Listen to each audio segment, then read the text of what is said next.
to specify, this is the exact same learning outcome as correlation, you'll be able to specify when to use the regression and what types of variables, your favorite thing, right? What types of variables are required for regression and calculate and interpret regression. So the exact same thing we're doing with all four of our inferential tests. Correlations, regressions, t-tests, and ANOVAs. So page 62. We have a regression article. Remember, we had a correlation article. Now we have a regression article. And again, it's not the entire article. It's just an excerpt. This entire article is probably 20 or so pages. So I've just boiled it down. It talks about the data and methods. So, you know, what are the variables that we're using, those sorts of things. And it goes over to the findings on page 63. It has table 1. Normally, you don't split a table on pages, but I'm trying to save paper in this book, so that's why it's split.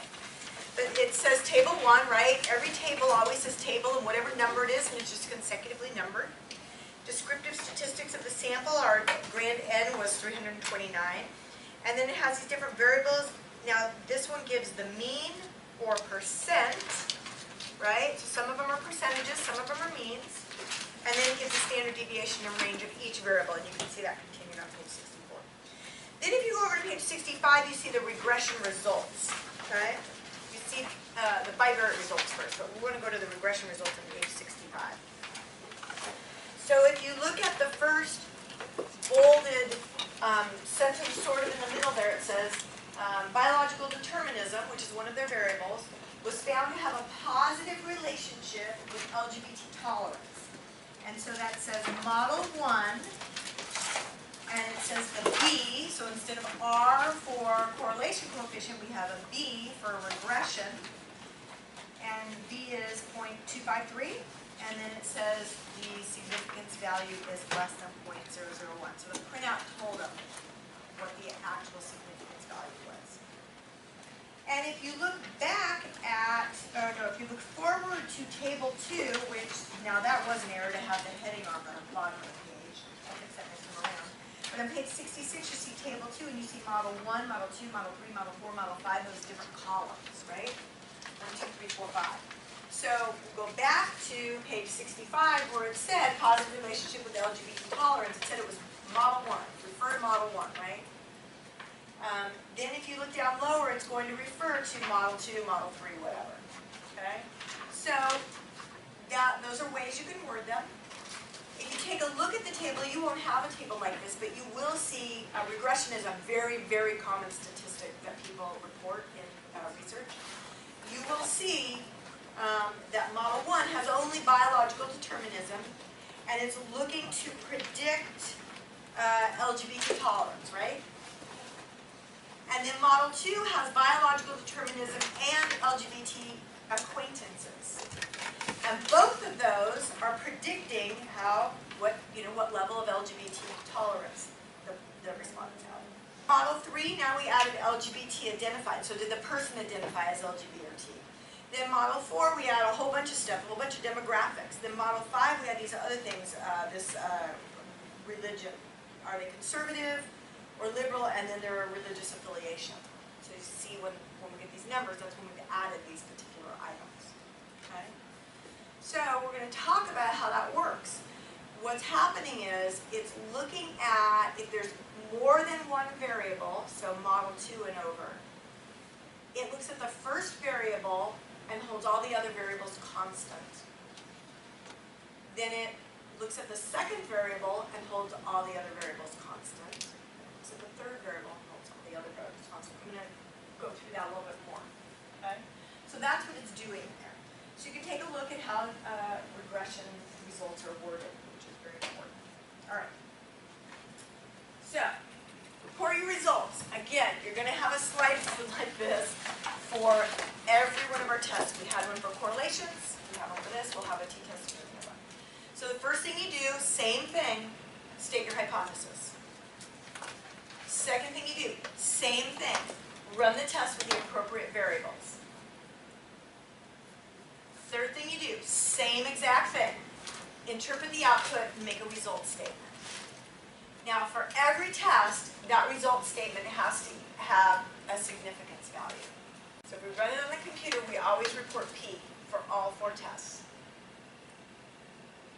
Then in instead of R for regression coefficient, we report, instead of R for the correlation coefficient, we report B for the regression. Then if it is significant, we have to interpret the units and the direction. So with a correlation, if it's significant, we interpret direction and what else? Strength, right. Okay. This one is direction, and you have to interpret the units. And then, just like every other test, you'll accept or reject your hypothesis and make a statement for grandma. And then again, the discussion is that holistic, right? Oh, why do you think you got the results you did holistically? How do you think the results you got answer your overarching research question? Okay?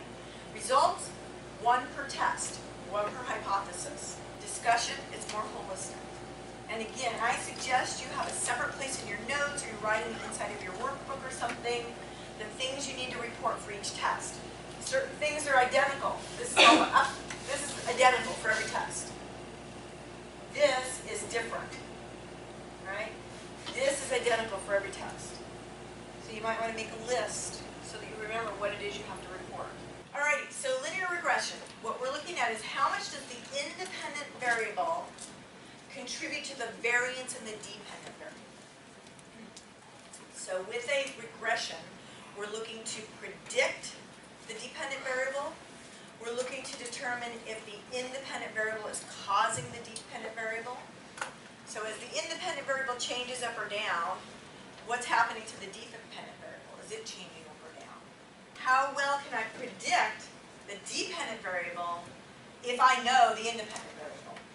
And typically what we're doing when we do research, regression is probably the most common thing you'll see in sociological research, because typically what we're doing is we're using sample data to predict what's going on in the population. Sample of 100, we want to predict what the 1,000 will do, but we can't get the 1,000, we can only get 100. All right, so how much does each independent variable contribute to the variance in the dependent variable, holding all other variables constant? So we've gone from a linear regression, which is 1 independent, to a multiple regression, which is 2 or more independent. So in that excerpt in the article in the workbook, the first model is a linear regression. It's 1 independent predicting LGBT tolerance, the dependent. But models 2 through 5 are all multiple regressions because they have 2 or more independent variables all trying to predict LGBT tolerance. So this idea of holding all other variables constant is sort of a weird, it's like, how do you wrap your head around that?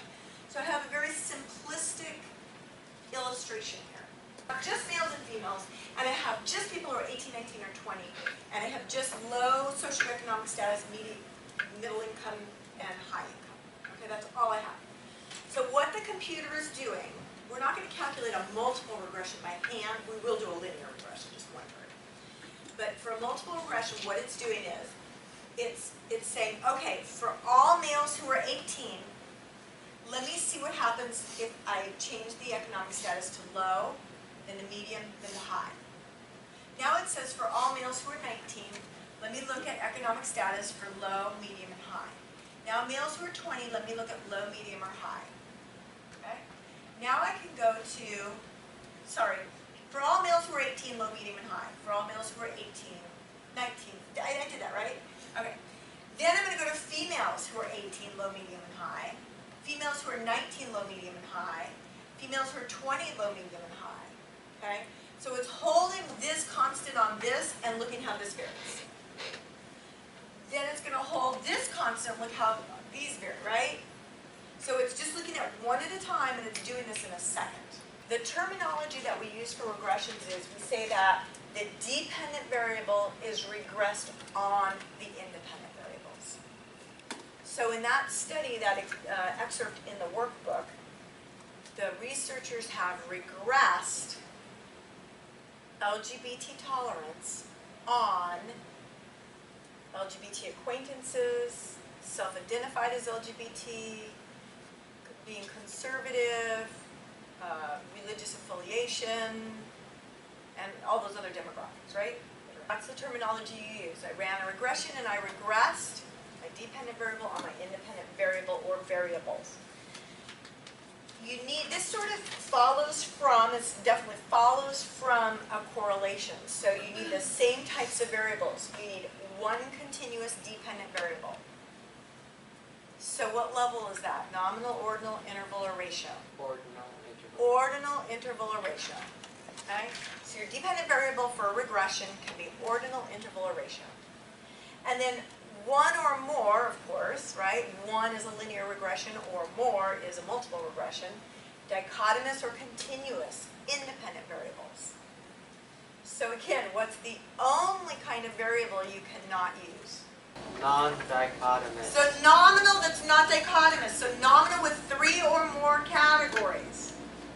Married, single, divorced, and widowed. Male, female, transgender. Sociology major, history major, biology major. So anything that has 3 or more categories and is nominal, you cannot use for your independent variable. For your dependent variable, you can't use any nominal. It has to be ordinal, interval, or ratio. It has to be continuous. Okay, so as you go over those models in that sample, you only want to add more variables if each one adds something unique. So asking a person's socioeconomic status and asking their actual income are sort of proxies for each other, right? They represent the same thing. You probably don't need to add both of those because they're not adding, the second one is not adding anything really unique, okay? Don't use variables that are extremely highly correlated. So if they're correlated at 0.999, they're probably measuring the same thing and they're not adding anything unique, okay? So I would not use both marital satisfaction, the Guilford-Bingson marital satisfaction scale, that's the 10-item scale that I collapsed to make one, and also the marital happiness one item. So sometimes we ask people, all things taken under consideration, how happy would you say you are in your marriage? But we also ask these 10 questions that we compile into one. So we wouldn't do both of those because they're measuring the same thing. All right, so the first thing we could look at is a correlation because remember it follows from a correlation. So these are correlated at a 0.4, that's great. It's the respondent's high school GPA and the respondent's college GPA. Right? Those are two totally different things. And they're correlated at 0.43. So they're correlated, so one might be contributing to the other. Right? And I would graph them, right? I'd make a beautiful jittered scatter plot, right? And then what I can do is I can add this prediction line. It's called the line of best fit, okay? So the line of best fit is this straight line used as an approximation of a summary of all the points in a scatter plot. And it's used to make predictions. So how this line gets here is the computer measures the distance from each of these dots down, or if they're below, up, between the dot and the line, every single one of these dots, right? And some are above and some are below. So some distances are a positive value, some distances are a negative value, right? And if I add up all the positives and negatives, what's my total going to be? 0. So this line is where that total equals 0. You have a similar one on page 71. Now, the distance between this line and any given point is called the error in prediction. So, I can use this line to predict. I can say that, which is my independent, which is my dependent. High school GPA, okay?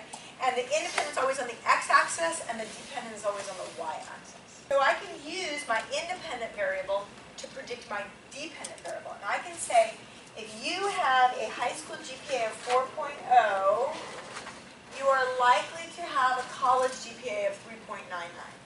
If you have a high school GPA of 2.0, you are likely to have a college GPA of 1.99. Add all the little increments in there. You can take any increment to predict what a person's college GPA will be like based on their high school GPA. Is this done in real life? Absolutely. What about SAT scores predicting college GPA? Absolutely, right? You have to take the SAT to get into a university, unless you're a transfer student, right? You guys don't have to do that. But how many of you did take the SAT? A lot of you just take it as a matter of purpose in high school, right? They use your SAT scores to predict, they use a regression to predict how well you're going to do in college. Does USC want you if your high school GPA is 2.0? Not so much, because you're not going to do that well. And if you don't do that well, you might not even finish. And if you don't finish, you can't go out and make a lot of money and donate back to the school. Then we run a regression, and this is the main part of the regression that we need. So it always tells us our dependent variable, and then it lists the independent variables in the table. Now we only have one. This is a linear regression. So we only care about two things. First of all, what I want to show you is, see that standardized coefficients, 483?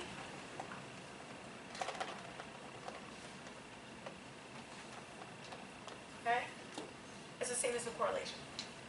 If we're doing a correlation, we run a correlation, right? If we're doing a regression, we run a regression.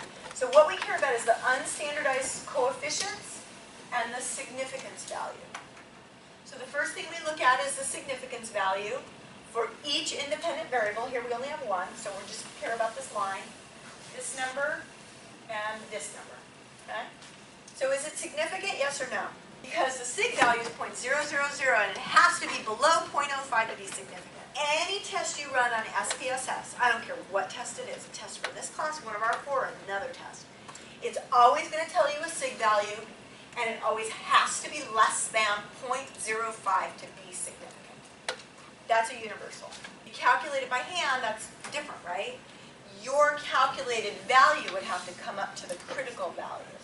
So your R for a correlation has to come up to the critical value on the R table. You can say P equals less than, that less than sign, less than 0.05, or you can say P equals 0.000. So you can say either one. When you see in that book, in some places it says P is less than 0.001. Okay? So it's significant, yay. Now we have to report our B, which is 0.502. Okay? It's about half a point, right, of whatever these units are. Now you have to go and decide, okay, what kind of units are these, right? Sometimes it's years. It's how old you are. It's years. Sometimes it's agreement, so it's just units of agreement. And there's no real better way to say it, right? This is high school GPA, so it's GPA units, right? It's a number. It's an actual number that means GPA. So the way we interpret this is, for every unit increase in the independent variable, we get this amount of change in the dependent variable. And I say this amount of change because it could be a negative value. In this case, it's a positive value. So for every unit increase in high school GPA, we get a 0.502 increase in college GPA. So for every unit, this goes up along this axis, this goes up a half a unit. This goes up a whole unit, this goes up a half a unit, right? And that gives us our slope. B is also referred to as the slope. So this is your formula. For every one whole unit increase in the dependent variable, you get this amount of change in the independent variable. So as high school GPA goes up 1 unit, college GPA goes up about a half a unit. Now this is a continuous variable. For dichotomous variables, just like for correlations, it's a little bit different. So here's our statement. P is 0.000, B equals 0.502. We know it's significant because Annette told us so, even though she didn't know why. And we accept or reject our hypothesis. We haven't made one, but we accept or reject. And for every additional unit increase of high school GPA, college GPA increases by about a half a unit, 0.502. And grandma, higher high school GPA means a higher college GPA. You would work all of that information somehow into whatever statement you're writing. Sometimes it's bulleted points. And of course, you know, you never say grandma. That's a term only for us to talk about in this class. It doesn't go on your poster. It doesn't go in a research project. So on posters, a lot of times you'll just see bullets. Sometimes you'll see a few sentences. Certainly in the discussion and the conclusion, you see full sentences. Go to page 72 in your workbook. So on page 72, you have a linear regression. So it's one independent variable. Which is the independent variable? Okay, that respondents are careful in life. And the dependent variable is stated below, it's general health. Okay, so what are the two numbers that I care about? B, the unstandardized coefficients B, so 0.179, Yep, and significance 0.001. yes. And is it significant? Yes. Okay. Because the sig value 0.001 is less than 0.05. Okay, so would you like to try to interpret that 179? For every unit of agreement, That's about the best we can do. the dependent variable, which is general health, will increase by 0.179. Yep, units. Yeah, whatever those units are, it's just units. Okay? And don't forget, don't just say for every unit of agreement. For every unit of agreement that they're careful in life, right? Respondents' general health will increase by 0.179. Okay, any questions on that? All right, so turn to the next page. We have a multiple regression. And so these are the first parts that you get, this variables entered box, this model summary box, and you turn on to page 74. You get this ANOVA box. That's not the ANOVA we're running later. That's different. We only care about this coefficients box. It's the only box we care about. Okay, so what are the important numbers here? What's the independent variable? Taken the one from before, and we've made a model 2, and we've added alcohol use. Okay? So, what are the 4 numbers that we care about? What else? 0.144. And what else? 0.000. And what else? 0.006. Okay, so now would you like to try to interpret one of those? For every unit increase in the independent variable, you get this amount of change in the dependent variable. So put that into words.